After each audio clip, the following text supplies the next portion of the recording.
are you today? Good. Yeah. Except for my allergies. I'm in good vibes today. I'm great vibes. I got some jam today. Yep, me too. It's nice when you have some jam. What it was for me is I hit the workout right away today. Yeah, that's Makes huge. a big difference. And also that's it one for me. And then when we have good talks right in the morning, it gets me all fired up. Mhm. We had a good talk this morning. Yeah. Which was nice. And you know what else it was? I was texting with my son all morning. Yeah, I don't have a son, so I don't get that. Okay, so here's my thing to start. Someone sent us a message. So last episode that we did, we talked about trades, etc. And got a lot of feedback on that topic. A lot of people relating to the trade situation. There's more hockey people than you think. That's what I'm learning from this social media business. So this was from Tucker. He said I could use it on the podcast. That's why I'm using it. I don't know if he's a member or not. Maybe he's not, but whatever. I thought it was a good story. So here we go, Tucker. Hey guys, I really related to your trade podcast. I have a little story for you and would love your opinion. So I played in BC in the KIJHL, just a pretty fun, good junior B league. It was my 19-year-old year, and I was the captain of our team. We're halfway through the season, and they have a trade deadline over there as well. While playing against the top team in the league, a player on the opposing team asked me if I'd be willing to get a trade to come over because the coach really wanted me. Of course, the opportunity was fantastic, so I wanted to go. Our team wasn't making playoffs, and they had a lot of scouts for NCAA, etc. that came and watched this other team. I approached my management, and they said there is no way they were trading me due to my team fees not being paid, even though I knew the team would buy me out. I was working while playing to pay off the fees, working 10-hour days plus workouts and practice, but the fact that they wouldn't even consider it really smacked me in the face.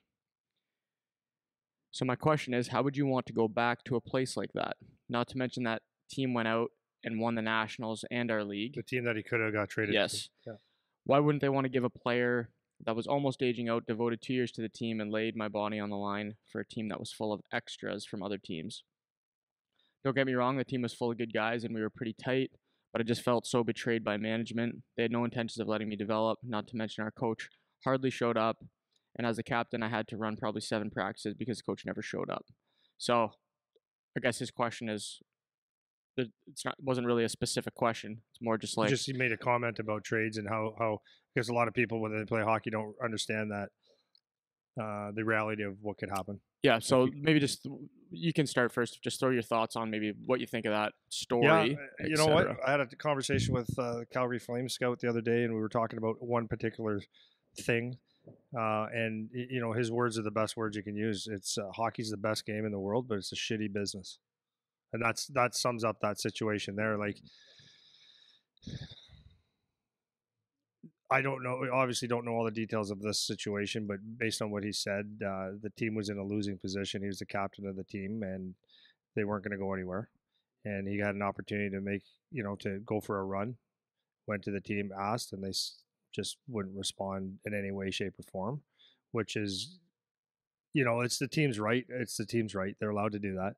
But if, it's one of those things where I think, like, if you have an opportunity to make a trade or give a kid that is your captain an opportunity to go succeed somewhere else, unless he was like a total shit guy on the team and it was like, screw you type of thing, then, and maybe they tried, maybe they didn't, but by the sounds of it, it's like they just couldn't care less if you could have a good experience somewhere else.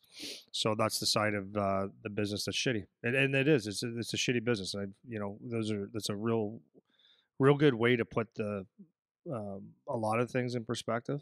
Is hockey's a great game, but the business of hockey is a shitty business. It's a cutthroat.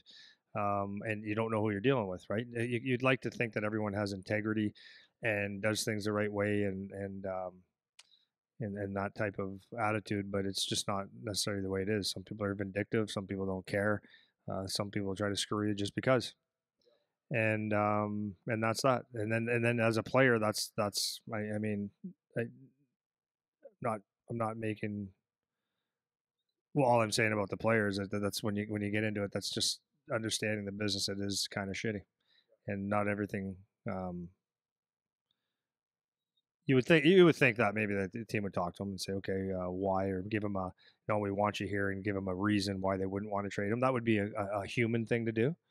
Um, but obviously they didn't, and that comes down to having just shitty business practices. Yeah. You know. My initial thoughts are that, and then having said that, this is assuming what you're saying is actually what happened. So for me, I went through a very similar situation where it was just like shitty, and for this guy, it sounds like he hasn't necessarily made peace with the situation. Maybe he has, but from just the telling of the story and the tone of the story, it sounds like not really. So just from my own personal experience going through that kind of situation, when I look back, I can put it in the worst light or I can put it in the best light. And I feel better about it when I try to put the situation in the best light. So that's kind of the advice I would give about that. There was a lot of things that were going on for my situation that had nothing to do with me and that were out of my control. And I just happened to be the guy that was in the middle of the situation. And that has nothing to do with me as a person. It didn't have anything necessarily to do with the team having it out for me either. And there's things that could be or could have gone on with your situation that were similar. So for them to, make the point of you didn't pay your team fees or like whatever, that could have just been their reason to weasel out of it, which I'm not defending or saying that's the way adults should be behaving when they're dealing with kids, because that was a similar thing that happened in my situation. But the thing that was going on behind the scenes for me was there was a war between grown-ups running different organizations, right? So you don't necessarily know if the GM of your team or the owner of your team and the GM or owner of that team can't stand each other. And it has nothing to do with you as a person. It's, I don't want them to be successful, so I'm keeping you here. And that's obviously competition. Yeah. And that's a shitty thing when you're dealing with kids, like to have kids in the middle of it. And you made the point last week, like, sometimes people say they treat kids like a piece of meat or whatever. And maybe it's an example of that, where that's happened, where you just happen to be stuck in the middle of something that doesn't really have much to do with you. And then, I mean, when I do that, thinking about my own situation, it helps me kind of make peace with it, that there's, even if it wasn't that for your situation, there could have been lots of other things going on behind the scenes that you just weren't aware of, or that you don't know are happening. And maybe they tried to make a deal, but there was one or too many things that they were asking in return that the team wasn't willing to give up. Like they didn't want to just totally lose someone for not a lot. Yeah, and again, I'm not defending the behavior of the adults not explaining that to you or not being better communicators about that. Obviously, they should be doing that, but it doesn't need to be so personal about you in the way that you feel about it. And I had this conversation with one of the players I trained a few weeks ago, talking about, how their coach never notices the good things they do. And it's like, well, maybe they do, but maybe it's just not all about you, And so this player plays on a junior team where they're on the young end, and it's like, yeah, maybe you're playing well, but you're just not there. You're not one of the older guys yet. And it has nothing to do with them noticing or not noticing. It's just, you're not going to take the spot of somebody older right now. And those are things that you don't think about necessarily when you're in your junior years, because you still think you're immature, right? So you still think it's all about me, whether or not you're acknowledging that that's how you're thinking about it. And so there's a lot of things going on where it's not even necessarily have anything to do with you, but you feel like it is, even though it's not. And this may or may not be that kind of situation, but maybe if you try to reframe it, thinking of it in those terms, it could give you a different perspective on actually what happened when you went through it. Yeah. Well, the trade thing, that's just hockey's a shitty business, man. It is. It is what it is. It's hard. And that's why, that's why we talk a lot about stuff like this, because it's the reality, right? And it's not just hockey that's a shitty business. A lot of businesses are shitty businesses. People are, a lot of selfishly motivated and do things only for themselves, and people around them suffer. So the sooner that you can actually understand that hockey's I guess that's the only word I could come up with, is it's a shitty business. It's that the sooner you realize that, the better off you are, because that way you take a lot of emotion out of things. And then the point that you were making about the one player that you train, I don't know if I train him. Do I train him too? Okay. About coaches not recognizing when he does little things well and stuff like that. It's like, okay, I'll just shed another light on that.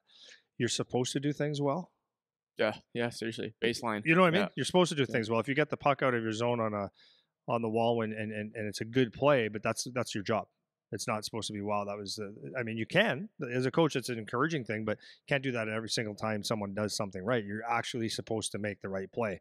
If you don't make the right play over and over and over again, then you probably shouldn't be there, especially at the junior level, right? So you can't get praised for everything you do well, and then a lot of people take negative like correction as negative, when that's not necessarily negative at all. Correction is coaching. So I'd rather, and I, to be honest with you, if someone three out of five times didn't get the puck out off the wall as a winger, I would probably address, dude, you need to be better on the wall because now it's costing us. You're supposed to get it out. If you don't do your job right, then that's coaching. Now we have to fix that. So you don't fix things that are working. You fix things that are wrong. That's how you coach. That's how you make people better. Yeah, and then one other thing, just off your previous point about like lots of businesses are shitty. Like hockey can be a shitty business, whatever business can be a shitty business. Like all that's true. But a lot of times people, and I notice this when people comment on our stuff or people write into us or whatever, a lot of times people default to attributing bad intent to whatever the situation is when that's not necessarily the case. So, for example, when let's say you're going to school and you're in a classroom of 20 whatever kids, your teacher just doesn't have enough resources to give everybody the same level of attention, right? So normally what happens is the teacher will go to the weaker kids and give them more attention because they know that the kids that are doing a good job have it taken care of and they don't necessarily have to worry about them, right? When you're in a team setting, there's so many different moving parts of things that are going on, right? And that could be a team like your hockey team or in your organization at work or whatever, when there's a hierarchy of roles and all this kind of stuff going on. There's just so much going on that it can appear that there's bad intent or like people are purposely trying to do something wrong or malicious or whatever. But a lot of times, like from what I've found, and most people that you talk to, like most people are decent. Like nobody wants bad things to happen to other people for the most part. Obviously you run into situations where people are like that, but in general within organizations, like nobody's purposely trying to do things poorly to negatively impact someone. But sometimes it just can be the result of things being big or having a lot of people involved or whatever. There's just a division of resources there that can't accommodate everyone optimally.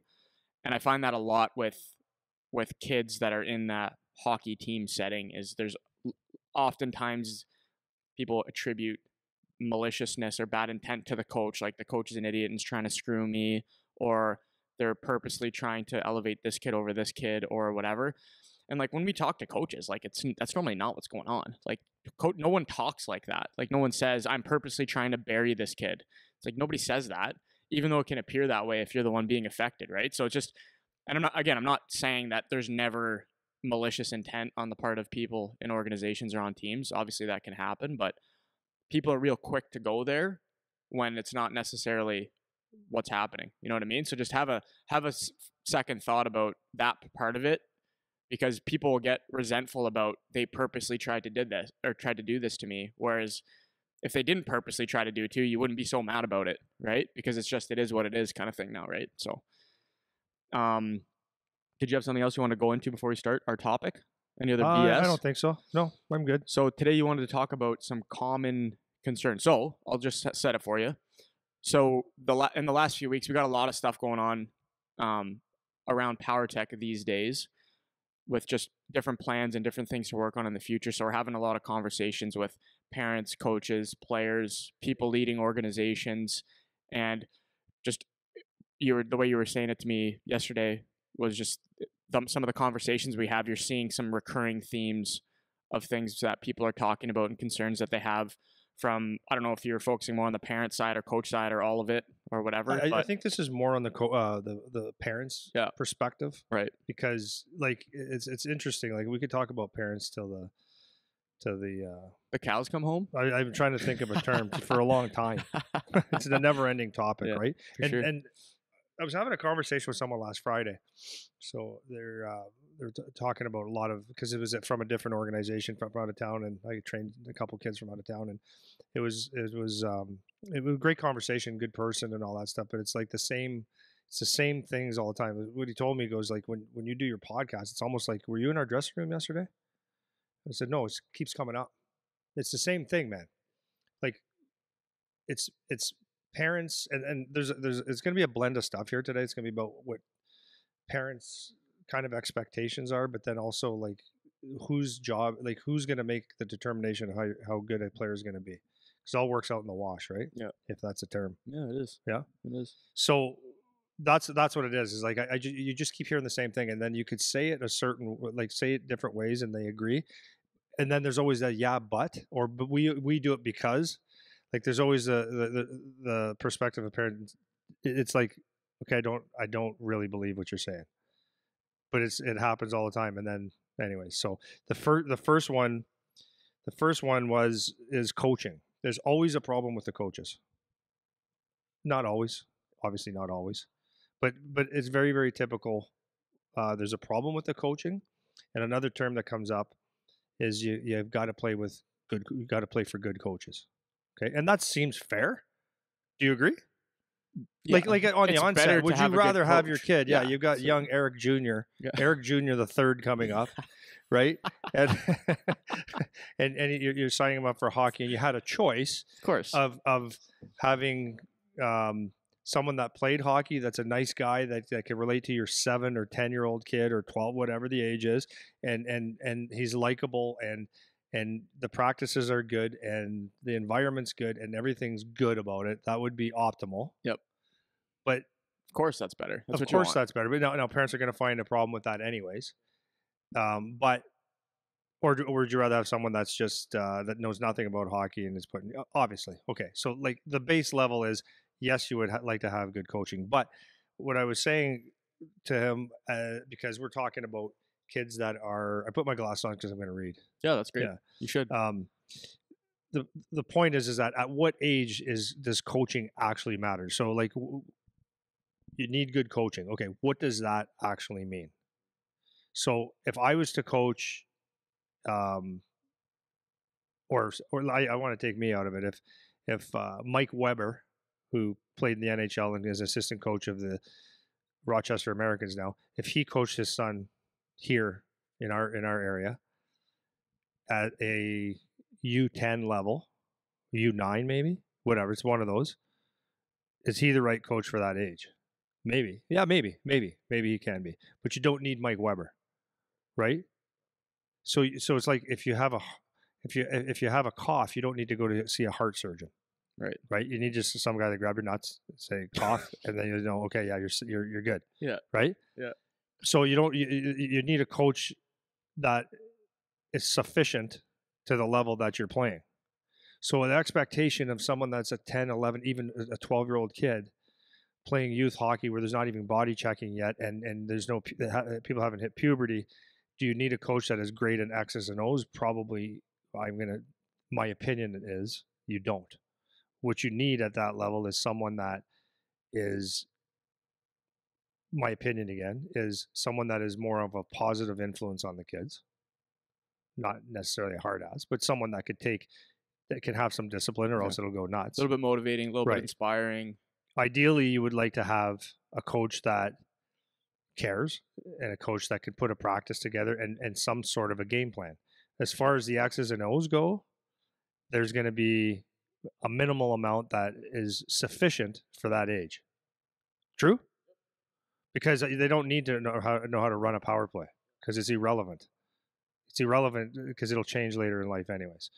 So at that level, coaching is, I think the expectations of a coach and going to play for the best coach, it doesn't really matter. Like, and I'll just put another light. So let's say you have one at, you have a U10 awesome coach, the best coach you could ever find.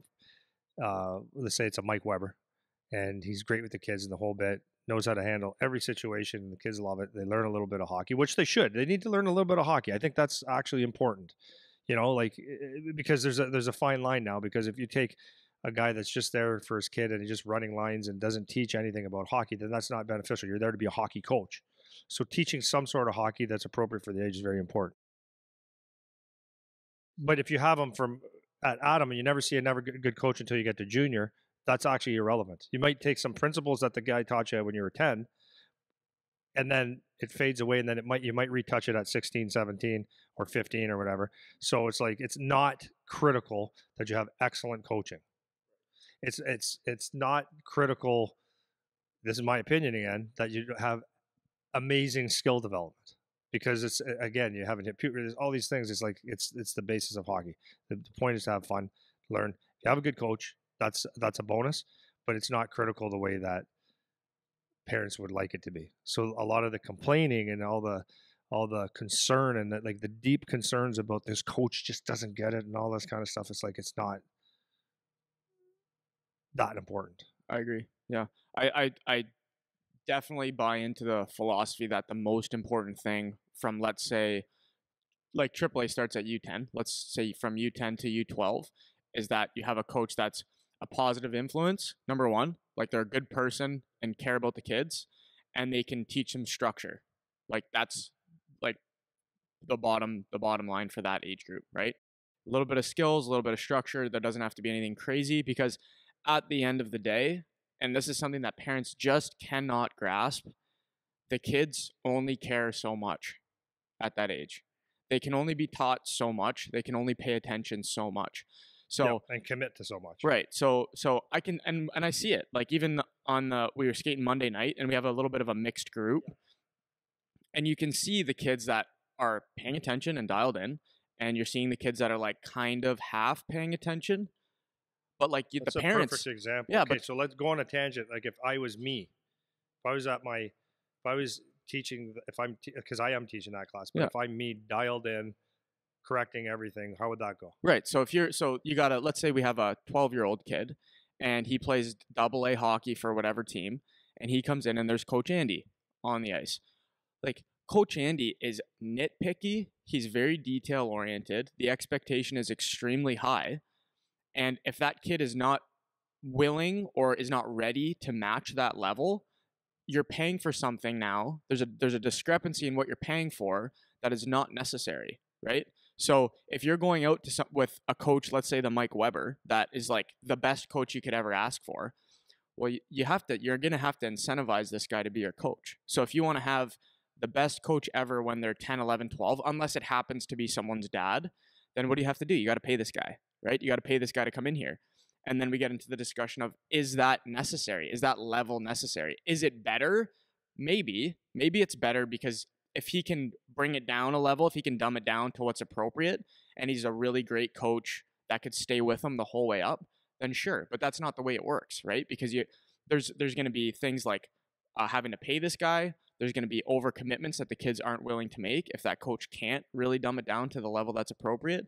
So there's going to be this gap between where the kids are at and where the coach is at, if you have the most optimal hockey coach ever.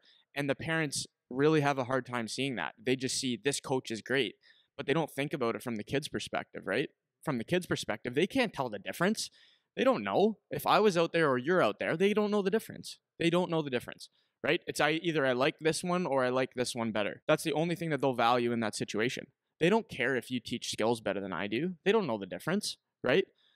So once you get past the 12-year-old age where kids start to pay more attention, they can be a little bit more dialed in and detail oriented, then the landscape will start to shift a little around that time. But, talking to these parents the last few weeks, it's like it's very clear that they don't see that.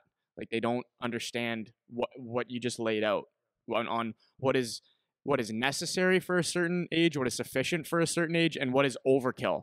And when the expectation is overkill, it can cause problems even though you think you have good intent. Yeah. Right? Yeah. So as a parent, I'm just trying to flip my script here. And okay, so I'm a parent now.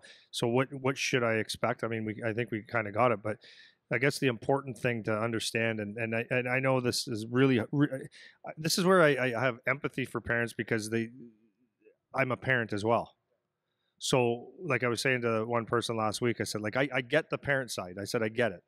I get it. And I know it's hard for you to get what I'm saying to you, and most of the stuff that we're going to talk about is like, it's actually irrelevant. It's not important. Really, I go, it's not. Trust me. Just trust me. It's not important what coach you have at 10 years old or 11 years old. It helps if it's better, but it's not. So as a parent, it's like, and this is just, again, one of these things that never comes up. It's always the yeah, but you have to go to the rink and enjoy watching your child play hockey. That's it.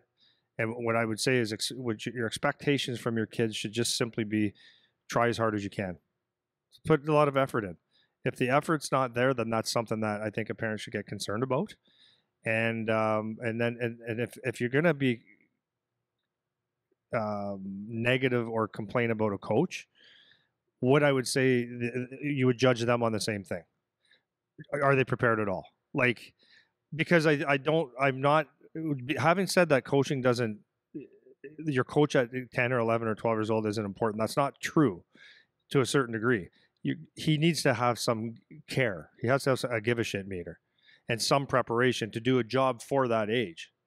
Right. So, so if he comes in and it's a total wing it job, that's not good either. There should be a somewhat of a, like, doesn't have to be detailed to. Yeah. Let me sharpen that. When you're saying that the coaching, it doesn't matter. It's like assuming a baseline level, right? It's like, so he's, like I said, he's good with the kids. There's a little bit of structure, a little bit of skills, but if he's not optimal in all those areas, that's not going to make or break your kid's success as a player. Right. That's right. So that when we say it doesn't matter, it's not that important. It's like the coach that you have is not going to be the determining factor of whether or not they progress and get better through their youth hockey. Like, that's not what it's going to be, right? Because most of the stuff, when it comes to getting better as a player, ends up being self-driven. Because if you just think about it in terms of the numbers, the hours spent, then your practices, let's say it's an hour and a half each, that's 3 hours a week of practice time, right? When you play the game, like, that's not really where the coach is influencing you. It's mostly during practice. So let's say it's 3 hours a week, and then let's say another 2-3 hours on the weekend for games, if you want to include that. That's 6 hours a week. That's not a lot of hours. So what ends up being the determining factor is the rest of the time. It's not just the time with the team. So where your kid is going to make or break themselves is with that time as they get older. It's not going to be the coach. So just pointing, like, sharpening that up, what you're saying, we're not saying that the coach, it doesn't matter at all, but it's not going to be the make or break factor is the point, right? At all. It's going to. Yeah. But my expectations as a coach is that they care and they give some effort to it. Yeah, for sure. Right. And they have some sort of a plan. Yeah. But you can make the argument even at the junior level, pro level, you might not have the best coach. Right. For sure. Yeah. You might not have the best coach available. Does that ruin a guy's career? No. So coaching is one aspect, but that's a topic that keeps coming up. And people try to go to different teams because the coaching is supposed to be better, and it's like, says who? There's always a problem, right? Oh yeah, it's the but, man. Yeah. So that was the first one. Is it's, and I just want to make that clear. It's like no coach is going to make or break your hockey career. Like, honest to God, and when you look at it, I've said this several times. Like, you really, if you're fortunate enough at Bantam, at any level, to actually learn some pretty good stuff about the game and it sticks, you're very fortunate. Right? Like, if you have an ex-NHLer actually teaching X's and O's at the Bantam level, it's really, you're very fortunate to learn how to play hockey. But it changes in junior anyways. It's a different game and different system. So, but it is nice to know, if like, for example, if you keep chasing a D, you're never around the puck, you never get around it. If someone could actually teach you, well, if you do it this way, you're going to be around the puck more. If you cut this angle off, that's effective. But I wouldn't expect that as an Adam. Pee Wee U15, or U12, whatever. The other one is, it's just every day, dude. It's ice. Do we have more ice? Do we have more ice? Where's the next ice? Well, I'm going to go here to skate. I'm going to go here. I'll travel to here to skate. It's always about ice, and then so it's the theory that more is better, and then in the same breath, more is better. And I hear people say it all the time. He goes, "Yeah, we go to this guy. We don't like him, but we go to this guy." I'm not even talking local. I'm talking other places too. We'll go there because it's ice, because it's ice, because it's ice, and it's like, now here's the argument, right? Is more ice better? No, not necessarily. Being on the ice and practicing is a huge thing, though. So I'm never discouraged that. But my question is who's making the decision to get more ice, to get more practice? And this is the biggest one for me. So I just see too many times, if a dad doesn't tell, if I go, Eric, we have ice on Wednesday, Thursday, Saturday, Monday, whatever, these times you're going to skate with this guy, this guy, this guy. And you go, oh, okay, Dad, that's me making a decision for you. Of course, as a dad, I'm going to be going to give you options and stuff like that. But I personally would rather see you as my son taking initiative and doing your own practice or finding out where you can get ice and stuff. More ice does not mean it's better for you. I'm not saying, I'm going to qualify it again. If you have good something specific to you, that's good. Like one of the things the other day someone was telling me is like, yeah, this guy just, there's no instruction. It's all the cones on the ice, run the drills, as many guys you can get on the ice. That's what the guy does. Doesn't care about the development or whatever, like the correction. And I go, yeah, that's what you're going to expect when you get 30 guys on the ice. Unless you have 10 instructors out there, or 6 really good instructors, or 4 really good instructors, that's what you're going to get is a bunch of drills. So my question is, why do you keep paying for it if you don't like it? Because you can do a lot of this stuff on your own, right? You can go to YouTube and rent a piece of ice with 6 buddies and do those drills by yourself. So the problem is, when kids are on the ice all the time, it just becomes another day on the ice. It's just another day on the ice, guys. So when you wonder as a parent, like, I'm giving you all this ice, or you're watching them play, you go, it's just not coming together. Like I want more out of it. I want to see them develop faster. I want to see this applied in the game more. It's like part of the problem is there's just too much, right? Like the thing I like to say all the time is I do like steak. I really do. I like steak. I like lobster. I like it. If I have it 5 days in a row or a month in a row, every day for a month, then steak and lobster just becomes steak and lobster. You actually desire something else. So I like to have a special day, special times where I maybe once a week, once a month, where I can have something like that, where I get excited about it and I actually want to enjoy it. It's the same thing with ice. Is like kids are around instruction all the time. And then if you go to different places, which I'm not saying is a bad thing because you can learn from a lot of different people if it's done properly. But what happens is you're always told what to do, and the creativity of being on your own and doing your own thing isn't there. So it's almost like how did Wayne Gretzky learn how to do some of the things he did? It's because he was on the ice by himself, dreaming it up and thinking of things, right? Whereas if he would have did maybe, let's say, going behind the net with the puck at the time, that's where his office was, right? He'd make plays from behind the net. Well, if you have instructors all the time, they would probably say, no, well, you can't go behind the net. You can't do that. And they put limiting factors on you. And it's like all of a sudden you got players that play as their instructors teach them how to play.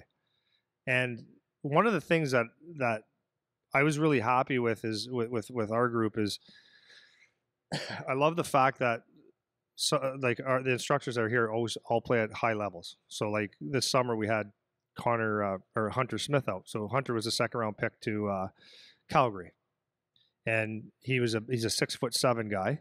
And I was showing him. So let me do it this way. So if I show kids my thought pattern of hockey all the time, then they think my thought pattern all the time. But was I the best at protecting pucks down low and using my big body? Well, number one, no. So if I teach everyone the way I see the game and the way I play, like, well, I get out of this in this situation. Okay, but what if you're 6'5" and you're slower than me? And you have a long reach and you got different assets or different deficiencies. Now what? So I love the fact that I would give Hunter X amount of time on the ice to teach what he loves about hockey, the area of the game that he sees. And the way he sees hockey is totally different than the way I see it. Because I was like fast playmaking, shoot, finish hits, but everything was done fast and like more of a skill based. His perspective of hockey is it's the game of hockey. Place the puck here so I can hit this guy. Get the puck, protect it, look for a player, put it in a safe area, and then go to the net. So it's a whole different mindset, right? So if you only listen to an instructor all the time, then you're getting the instructor's point of view of how to play hockey, and you have no creativity. And so I kind of contradicted myself there because I talked about 2 different instructors. Like it's good to see someone else if they know what they're doing. But my point to this is that if the kids have to have the freedom to be able to think and try things on their own. And it's important that they do things on their own so that they can do things that they like and shoot a puck the way they want to shoot a puck or stick handle the way they want to stick handle. It shouldn't always be, okay, today you were doing A, B, and C. It's got to be done exactly the way I want it. Yeah, Does that make sense? it does. Just to do a summary, the point that you're making is the more isn't always better, because a lot of time it's like you're force feeding, right? So for a kid that's 10, 11, 12, when mom and dad are going crazy, like they need to play, they need to get on the ice, they need to practice more, they only skate twice a week, whatever it is. If the kid is not driving that ship, then now it's you're the one that, who are we doing this for? Is the question, right? Who are we doing this for? If the kid is not at home, constantly grabbing a stick, constantly handling a ball, handling a puck, practicing a shot on his rollerblades, whatever, if they're not doing that, and you're the one that's setting up their 6 skates a week with this guy and this guy and this guy and this guy, then that's not, you don't even know if your kid likes playing yet. You don't even know.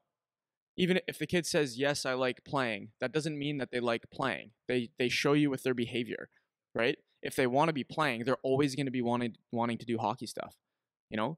So they'll be outside doing what they want to do. They'll be shooting pucks. They'll be stick handling in the basement. They'll be doing all those things that kids who love playing want to do, right? And then once they show you that, and they ask, can I go here to skate more? Or could we try to get on the ice another time? Or whatever it is, that then you can start to plug in, okay, fine. Like if you can afford it and all the scheduling works out for you and whatever, then sure, start to plug it in, right? But what happens is, and I see this in the gym also, especially in the summertime, because in the summertime they'll be here like 4 to 6 times a week with their workouts. It's like you show up, it's just another day at the gym, man. Your intensity drops off, your complacency rises. You don't necessarily feel like you have to work as hard. A little bit more of the goof around starts to get into the workouts, because we're not as dialed in as we were when we started, because it was new. You just got back from wherever you were. Now you're in this new workout routine. You're dialed in. After 2 months of dial in, you start to get used to the flow, you know? And so that's what happens in the gym a lot, is after every few weeks, I got to tighten the boys up again, where it's like, hey, like we're getting a little leaky with how we're treating the workouts. And you see the same thing on the ice, man. See the same thing on the ice. You can tell the kids, they've been at 8 skates this week. They don't care. That's what happens. They're not even listening. I see it so clear, so clear. You see hunger and desire when you see it. And there's a couple that, no, there's handfuls of kids that are they pick and choose. They have a life, and they're there for all the right reasons. And you can see other ones that are there because it's another skate, and it's just not the intensity. Because I'll take the intensity every day, the hard focus and the intensity and the attention to detail any day over someone just coming out just to get another skate. It's night and day obvious who those kids are when they're out there. Yeah, and just another story. Last night I had a kid. I was working on some skating with a kid, and this kid's body language is just like checked out, right? So I'm like trying to goof around with him a little bit to make him like enjoy, because clearly he doesn't want to be here. And I said him, I explicitly asked him at one point, I was just like, what, like, how come you always look like you're not happy? And he explicitly said to me, I don't want to be here. Right? Yeah. And so I asked him, I'm like, then why do you come? He's like, because my mom bought all these sessions. I have to come. So I said to him, I was like, okay, well, now I'm trying to make the best of a bad situation. Like, well, if you have to come, like, why don't we like try to get some out of it? Like, try to make you enjoy coming here. He's like, I've literally been here 150 times. Like, I don't want to come here. Like, I want to go home. And he asks me how much time, asks me the minutes, right?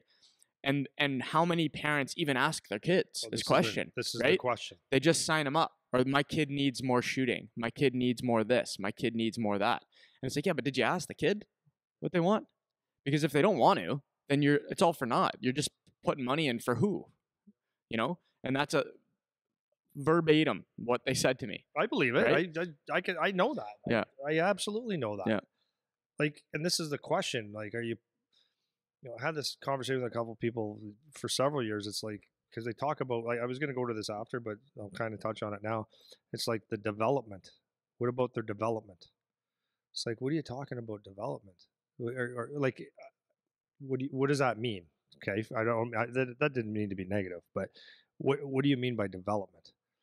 And it's like, are you playing hockey? Or are you training hockey? Because if you're 10, 12, and whatever, certain ages, you shouldn't be training hockey. Like the parents' mindset shouldn't be training hockey. It should be playing hockey. The ultimate goal of this is what? Do you know what I mean? At a certain age, it's good you're playing hockey. You play tennis, play the game, man. Don't be so freaked out about where this is leading. Play the game. Your son or daughter will dictate where they're going to take this thing, not you. Does that make sense? Yeah, and you can see parents and other coaches and other instructors and stuff get impatient when it's not like 100% instruction all the time. Like I had a group 2 days ago that was in here, and they're grade 8. So they're young, man. They're 12, 13. And we started the day off whatever, and you can see they're a little checked out today. They're not that dialed in. We're playing that warm-up sewer ball game that we play. And then we start to get into our warm-up, and the other instructor that comes in with them, they don't work here, but they come in with that group.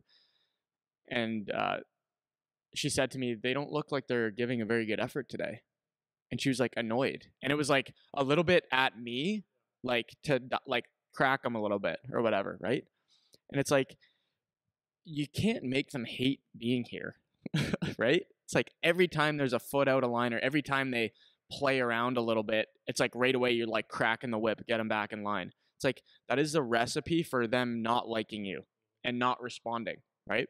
It's got to be some give and take, and it has to be, they're still in the zone where it has to be play-based a lot of the time, where they're free to try things and mess around. It's like, so we'll be doing a workout that I set up, and then kids will like hop over on the cables and start like trying things on the cables and whatever. And as long as it's not disruptive, obnoxious, disruptive, or they're going to hurt themselves, let them try the thing. Or they'll come and be like, hey, can I try doing pull-ups while we wait for this? Like, of course, go try, like figure it out. You're a little kid. Like, you don't even know what you like yet. But parents and coaches and other instructors, they're so quick to force it and to try to make them listen to every word and attentively do every single thing they're being told. They're not going to do it, man. They can't do it. It's not there yet. It's not there. So instead of, having that resistance and going head to head with that, trying to make something that doesn't work, like work with what you have, give them some play, give them a little bit of instruction. And if they're not having it today, give them the play. Like, it's okay. Yeah, it's important that they have fun with it. Yeah, it's really important. Yeah, can't be just all serious all the time. That's why I think a lot of parents that the expectations are unreal. Yeah, right, unreal. So that was that. It was I was just talking about the more ice and developments. Like what are you developing, man? Like it's got to come from the kid. And more ice isn't necessarily the best. The next thing that keeps coming on is the amount of people that want to move to a different team. Yeah. Like, yeah. And I know I got some friends and some people that they're adamant on it. We're moving to Toronto. It's better.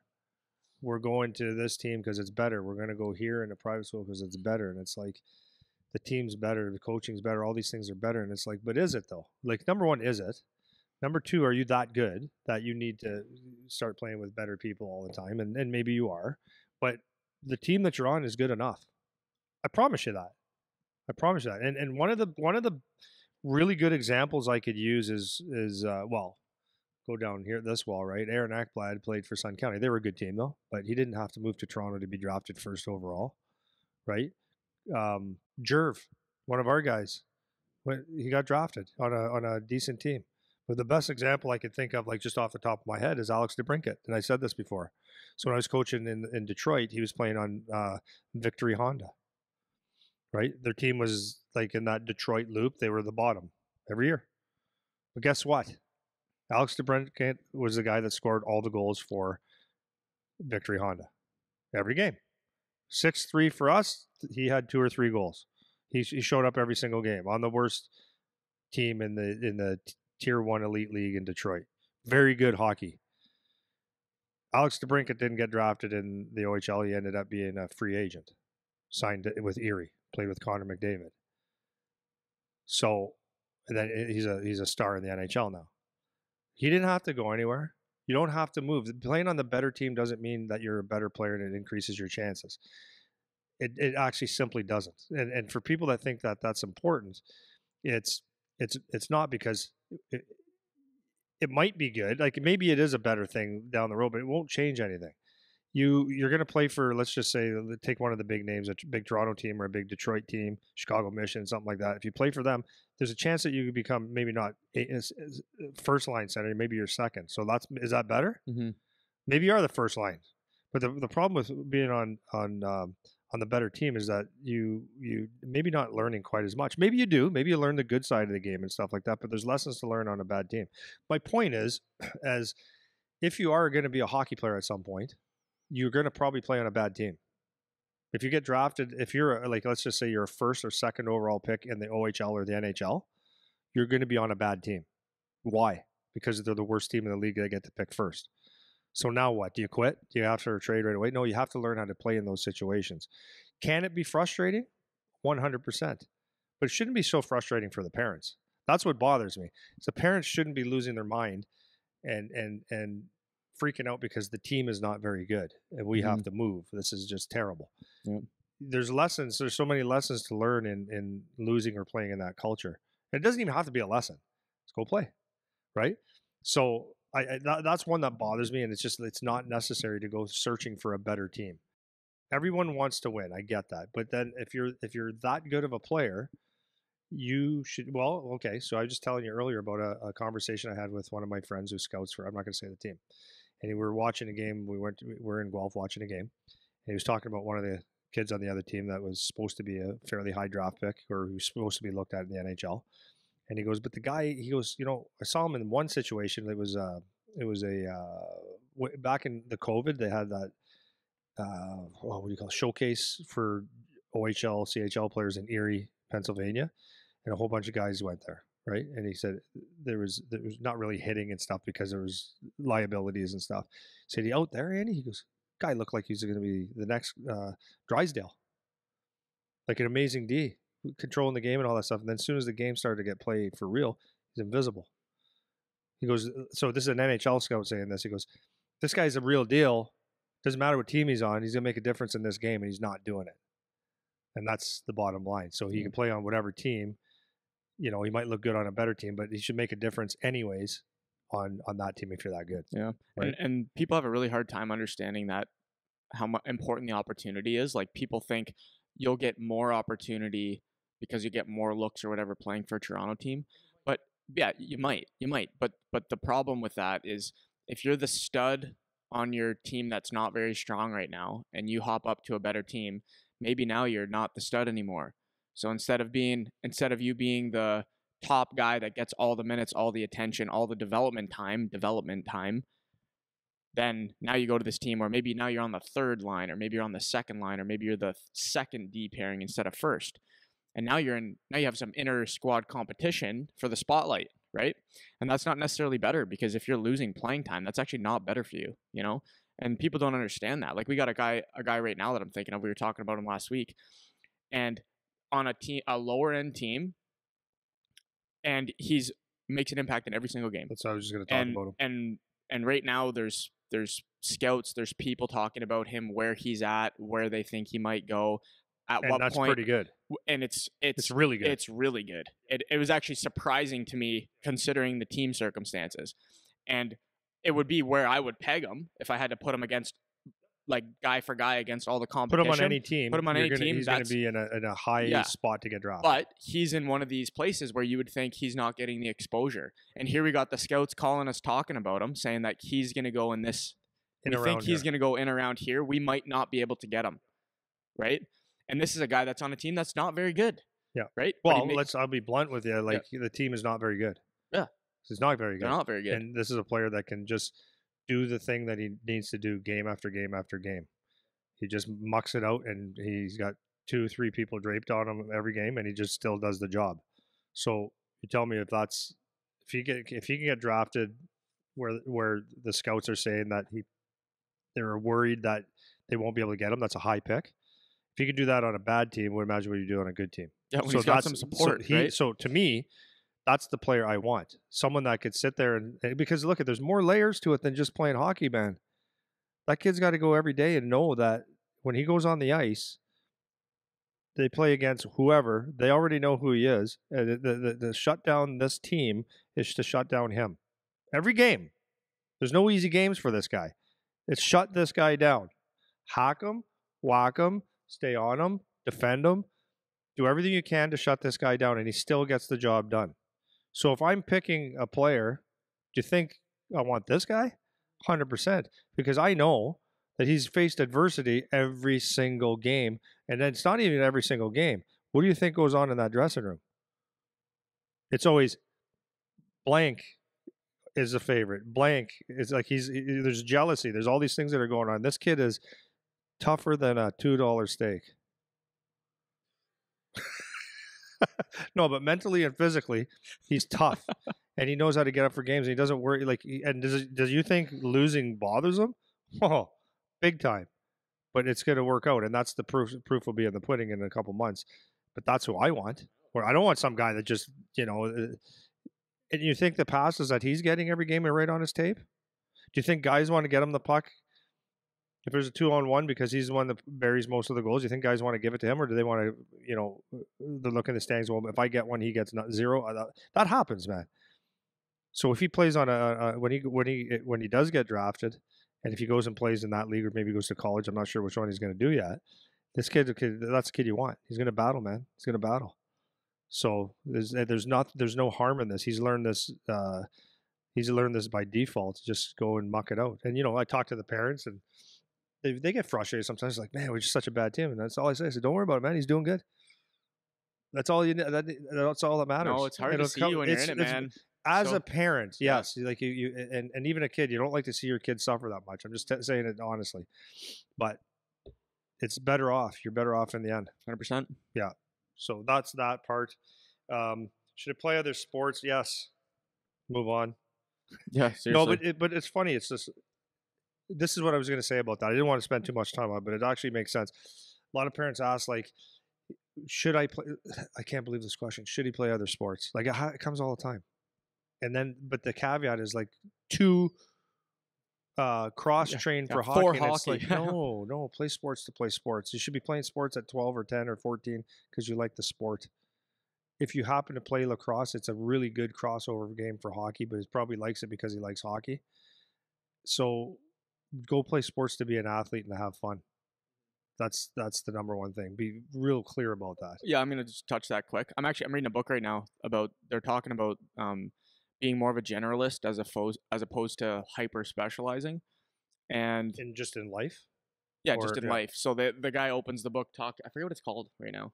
It's called Range, something like that. No, anyways, I'll think about it and then maybe post what the book is. I forget what the title is right now. So I just started reading it, but he opens the book he does a comparison between Tiger Woods and Roger Federer. So Tiger Woods, golfer, was like stud day one. Like he was winning golf tournaments when he was 4. Okay. He contrasts that development path with the development path of Roger Federer. And Roger Federer was like kind of into tennis, did like some other stuff, whatever, but then started to really dial it in when he was a teenager. That was when he started to get more on the tennis train. And even then, he wasn't even that into tennis. So he was kind of saying that everyone thinks, and I get that, by the way. Of course, yeah. But he was making the comparison that everyone thinks that the Tiger Woods path is what's common. Like if you want to get to where you want to go, it's the Connor Bedard story right now, right? It's the Connor Bedard story right now. He asked his parents to bring his hockey stick on vacation. And people think that's what it is.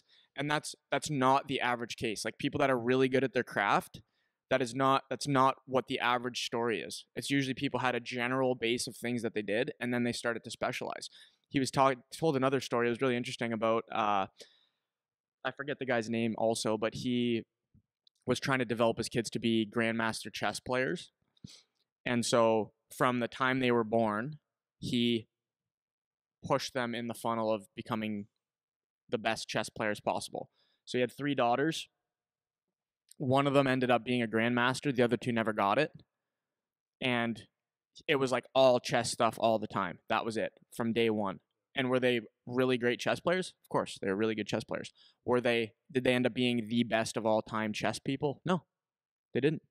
So people think that it's the Tiger Woods path. It's the I'm never putting down the golf club type of personality. And that's not, if you survey the land of NHL players, it's not, they're not all the Sidney Crosby story. They're not all the Connor McDavid story. There's something inherent to those kids where when they came out of the chute that they just wanted to do this all the time.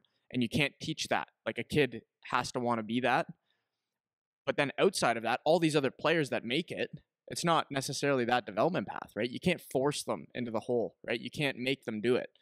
And it's you have to let the kids figure that part out on their own. You know, they don't need to hyper specialize right away. So, and it's the other thing too is like when you go to school, like when I wanted to become an engineer, I didn't right away start learning how to do software coding day one. That's not what I did. I got a general education about the landscape of all things to do with engineering. So that means I took basic math courses that had nothing really to do with engineering in the grand scheme of where I ended up. But I needed that base layer, right? And that's what it is to be an athlete. Like, you need the base, the foundation of being an athlete first, and then you can start to specialize because you need your coordination, you need your balance. You need to figure out how to do multiple things at once when you're playing sports. Using one leg, using your arms only, throw a ball, catch something, right? See where people are running, be able to gauge where the routes are, right? There's a lot of different things that will contribute to your overall athleticism. If you don't get those things and you just try to specialize right away, then you're missing a huge chunk of the pie that indirectly impacts other things that you want to be doing, right? Yeah. So you got. Well, there's a ton of examples of that. Like, I know Jamie Benn wasn't sure if he wanted to be a hockey player because he was very good at baseball, I believe it was. Yeah. Like, really, really good. And Luke Wilson. Well, I was going to say Luke. So Luke's a very good friend of mine, and I trained him as a hockey player. If he would have done the path of just developing into a hockey player, he would have been 16, 17 years old with nowhere to go. He worked his ass off, but he just wasn't going to be a hockey player. But he played other sports, and he ended up being and he could have played basketball too, or baseball. Which was about baseball. He's really good at baseball, really good at football. But anyways, he ended up getting a scholarship in football to go play at Rice University, and then he got drafted and played for the Seattle Seahawks, won a Super Bowl or two, whatever it was. And now he's an analyst and all that stuff. But he's one of those guys. Like, if Dad would have said, "Don't just dial in on hockey," or "This is your thing, you're a big boy," all that stuff, then he wouldn't have been successful most likely, right? So there's a lot of guys like that. But yeah, it's important. Just play sports to play sports, man. Like, and there's so many good sports. Like, I've said this before. Like, that's what I always used to do with Charlie as a dad. That's how I raised him, right? Playing sports, playing catch. Just playing simple catch, throwing balls at him, go and play squash. You know, punch him in the head a little bit, wrestle. No, I'm being serious, right? Teach him how to be an athlete. See a punch coming at his head so it doesn't scare the shit out of him the rest of his life. Box, whatever it is, right? Do all kinds of stuff, lacrosse, and yeah, that's the thing. It's just the who's it for, man. Like, that's the question. Who's it for? I'll let the kid discover what he wants to do. But anyways, hockey's hockey. Yeah, it's good, and we want all the kids to be as best as they can, and parents have a good time. The last thing I wanted to say about this is just before I go into something that lines up. So you kind of teed it up for me without knowing it. Is this is a big thing that just never goes away. It's the parents' panic of of their kid not getting where they want them to be as fast as they want them to be. For example, shooting. So you'll get a dad come in here and, like, it seems like panic mode that the kid doesn't have a good shot. We need to get his shot going. He's 10, he's 12. It's like, it will come. But it's like panic mode. It's like they want to see results faster. Like, how can I change this in an instant? He needs more technique, this, that, the other thing. He needs a lot more shots. He needs a lot more shots, and he needs he needs puberty. He needs to grow up. He needs to get strong. Like, there's a lot that plays into it. But he has to practice a lot. It's his stick handling or his move down here. Like, they panic about it. And it's like, it's a function of its age. Like, and yeah, that's what it is, a function of age. So parents, you see them panic. It's like, I got to get there. So what I wanted to say about that is, I guess what I want to say about that is, like, you can't panic because things take time. And this is where I'm going to go now, okay? Things take time. What I see, and I really want to see this. We had a meeting about this the other night. Is I really would like to see people give themselves at least till 18 to grind it out.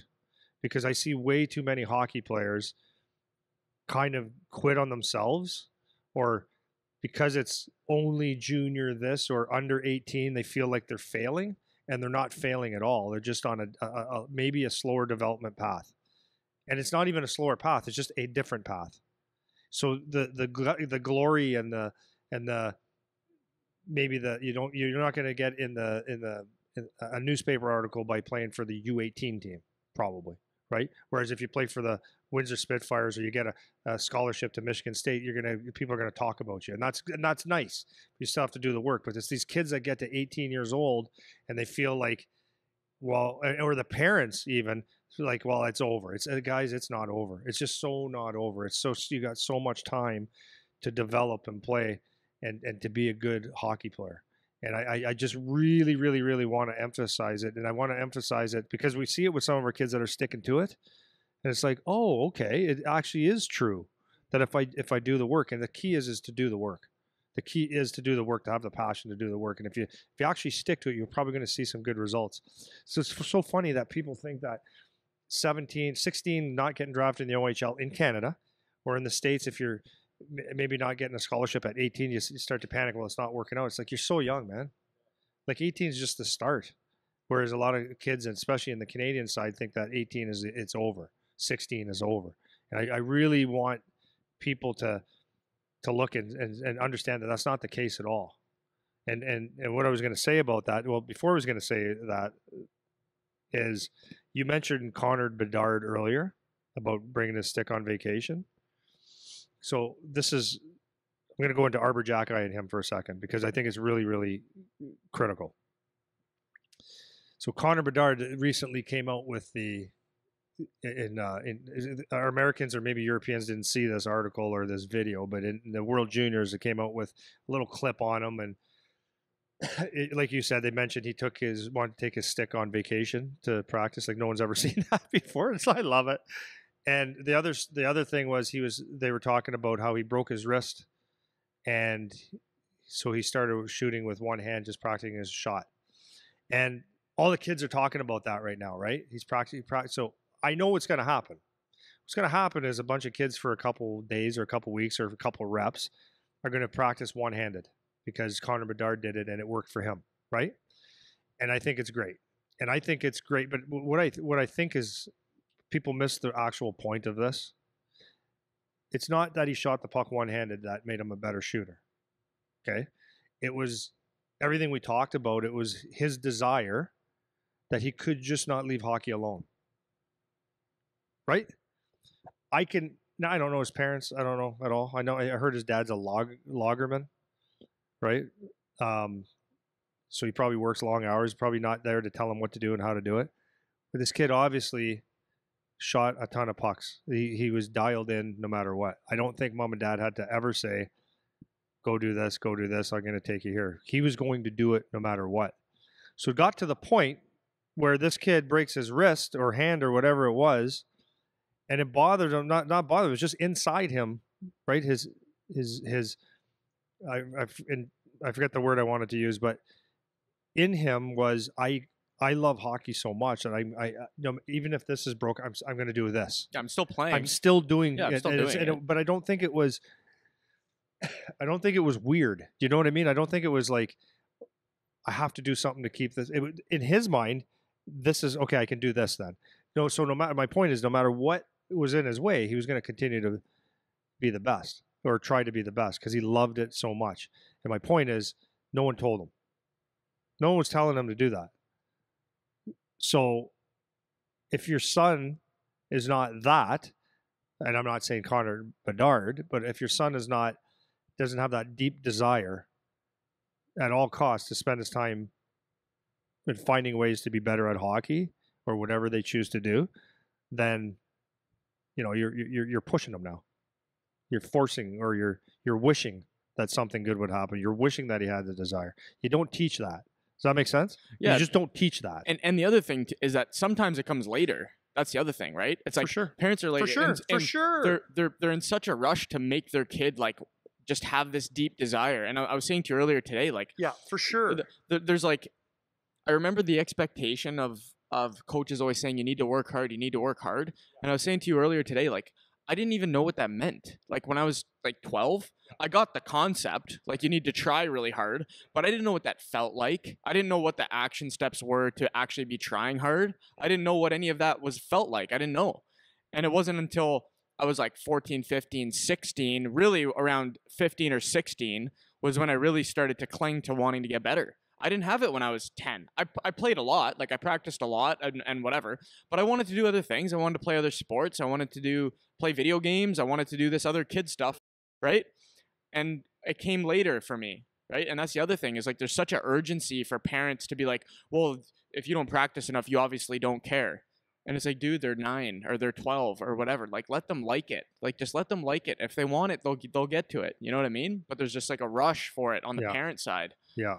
Yeah. It's the investment. It's all that. So the last thing I want to talk to, and probably spend a little bit of time on this, is I ran into another article about Arbor Jacka. He's one of my favorites, eh? And as we said before, you got to see him live a couple of times last year in junior when we went to a couple of Charlie's games, and it was like you can't take his eye. You couldn't take your eyes off him, right? At that point, he was an overager, right? But a big guy, and he just played a different game. And I was impressed with him, and I was really intrigued watching him last year because my first question was, how is this guy not drafted? And then, no, he signed with Montreal, but I go, how was he not drafted? It escaped me because he was so good at that point. And to come to find out that he wasn't that good in like he wasn't drafted in the OHL. And he wasn't like anything to get shake your stick at. In fact, I talked to several scouts and they said, yeah, he was no good at 16, 17 years old. And this is what kind of my point tying into that. It's like 16, 17 years old, he was an afterthought. I was like, no, he's very lucky to be in the OHL at this point. Like he's not good, right? So I saw this article yesterday and it just stuck out to me. So it's in the Montreal Gazette. It's called if anyone want to look it up, I'm going to give it away to you here. It's NHL longshot Arbor Jacka flips the script for the Canadians in the Montreal Gazette. All right. So it just starts off, he's 21 years old, and he's first in rookie scoring as a D. Okay. Second in NHL penalty minutes behind Delorier, someone that he fought. So right from the hop, that's pretty good stats. So as it says, it's not bad for a 21-year-old who was not selected at junior in the OHL junior draft or the NHL draft before signing with the Canadians. So you think about that, like there's layers to this, man. So he wasn't selected. Like I know I've said it a million times, but he was not selected in the Ontario junior in the Ontario Hockey League. He got it. He got an invite to Kitchener, and it was like, there's something about him. We'll keep him, right? So he was at the end of the day, for a 17-year-old kid going into that league, he's like an afterthought. Like if we look at that, go back a few minutes and say, you know, if at 16, 17 you don't make it, it's over. Well, this guy shouldn't be there. So when you go in as a walk-on and you're playing like as the 8th D on an OHL team and you're 17 or 18 years old, it's like, it's not fun, man. There's something that has to drive you to do that every day. Maybe you like wearing the jacket, or maybe your dream is really big. There's one of the two, right? Or you love hockey so much that you feel like you can do it. But that's a huge thing. And to not get drafted in the NHL, which that's fine, but there's a belief that you have to have in yourself, right? There's a definite belief that you have to have in yourself. What I love about this is like I don't think people can really understand the mindset. You know, like when we talk to players, like, okay, let's take the OHL draft or the colleges, right? You're going through that as a kid and you want it to happen, but do you want it to happen? Like, do you really want it to happen? So when the disappointments come, what do people actually think? No one likes the hardships, right? And to go and say, no, I'm going to do this thing. I'm going to do this thing. I'm going to do this thing. Like that's a hard path that this guy took, right? But he believed himself and kept doing it. But think about this. Can you imagine, like, because we all, a lot of times we pretend that we're good, right? Oh yeah, we're good. Imagine you're sitting there and you think you're pretty good, but you're not sure because no one's picked you, right? I'm this big guy. No one's picked me. We got guys saying, no, man, you're pretty good. Like, who drafted? Like, where'd you get drafted? I've never been drafted.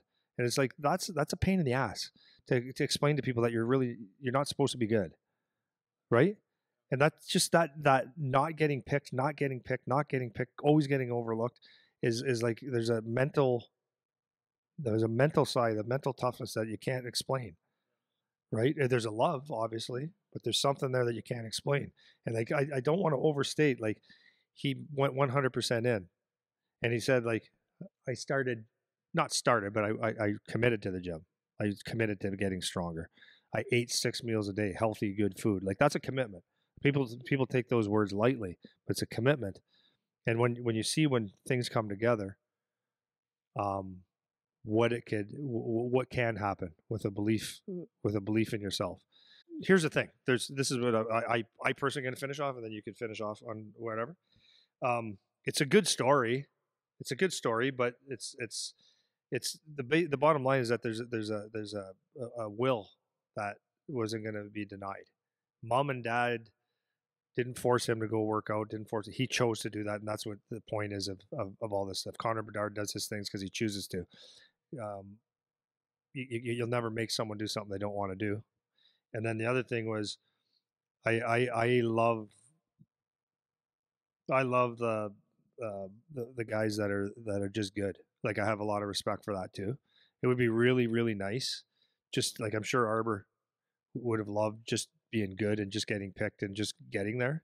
And there's guys that like the guys that are just first round high end NHL picks that they're just good at hockey, man. And they don't even have to work as hard, but they're just that good. And I love that. But I really do love the guys that had to have that discipline. I like both, but I really like this kind of story because it's like it's not easy and there's so many layers to it, and it shows all the things that you want out of the hard work, the discipline, the belief in yourself, the adversity. I love that type of story. Yeah. So I think for me, I even rewind it a little bit before that because I mean, this is a common story, right? It's not common as in this is the story people like to tell is the battle adversity, the stick to it, all that. But I want to kind of show a different perspective of it. If you're the parents or you're the player, think about what that situation was when he was, let's say, 14. Okay? So this is a guy, he didn't get drafted to the OHL, didn't get drafted to the NHL, but let's go before that. He's 14 years old. Let's say he plays, I don't know what his minor hockey was, but let's say he played AAA. I do. Did he play AAA? Yeah, he was playing AAA in, I think, Hamilton. Okay, so... And then he went to the Toronto Junior Canadiens or one of those Toronto teams, and I think he played on one team and then another, but I know it was the GTHL. So put yourself in the position of their family when he's, let's say, 14 years old, and he's no good. Maybe he's a decent player, but he's not good enough to be getting looks or getting letters or talking to people or whatever.